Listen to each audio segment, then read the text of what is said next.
वो अपने घर से निकली तो थी ख्वाबों को पूरा करने, लेकिन आधे रास्ते में ही किसी ने उसके ख्वाब चकनाचूर कर दिए।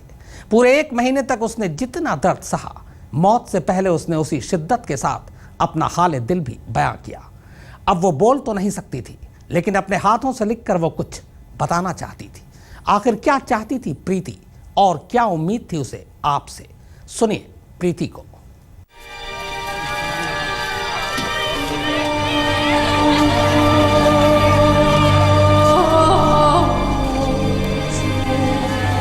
पूरे 30 दिन वो अस्पताल में अपनी सांसों से लड़ती रही।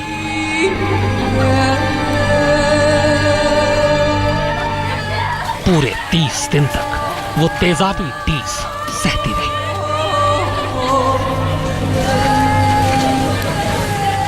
पूरे 30 दिन तक वो अपने ही चेहरे से अपनी नजरें चुराती रही।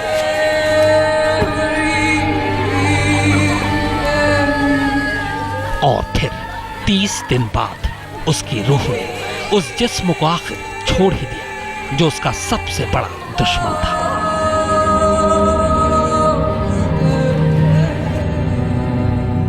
जिसकी चाहत किसी को दरिंदा बना सकती थी, वो हार गई।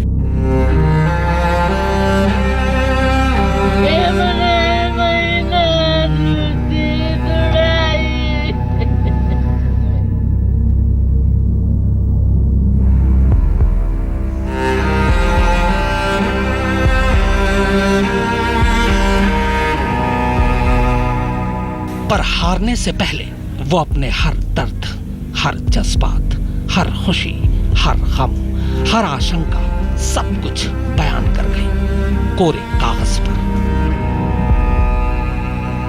अब सवाल यह है कि उसने जो लिखा वो आप क्यों पढ़े?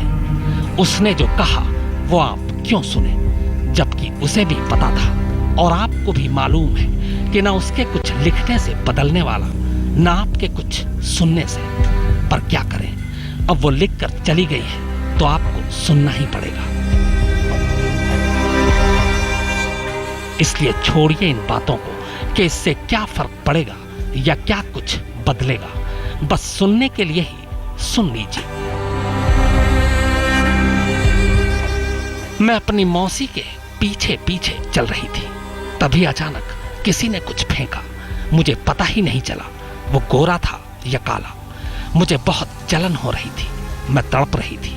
अगर मौसी मेरे साथ न होती तो उस दिन शायद मैं बच ही नहीं पाती।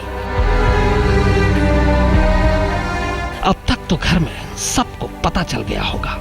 मम्मी और टेंशन लेंगी। मैंने INSS की नौकरी के लिए बहुत तैयारी की थी, बड़ी मेहनत की थी। लेफ्टिनेंट नर्स की नौकरी पाकर मैं बेहद खुश थी। मैं ये जॉब नहीं छोड़ना चाहती, पर मेरी ये नौकरी शायद चली गई।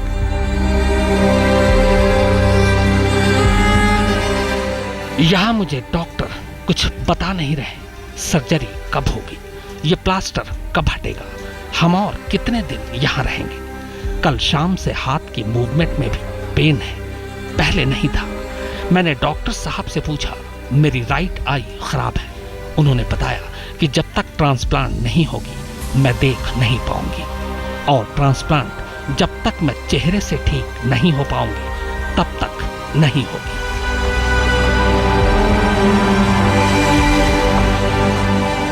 पापा, मुझे निक्की और तन्नू की भी पूरी सिक्योरिटी करवानी है। मैं नहीं चाहती जो मेरे साथ हुआ वो उनके साथ भी हो। मम्मी पापा ने तो मेरे लिए रिश्ते भी देखने शुरू कर दिए थे, पर मुझे अब सुंदर नहीं दिखना।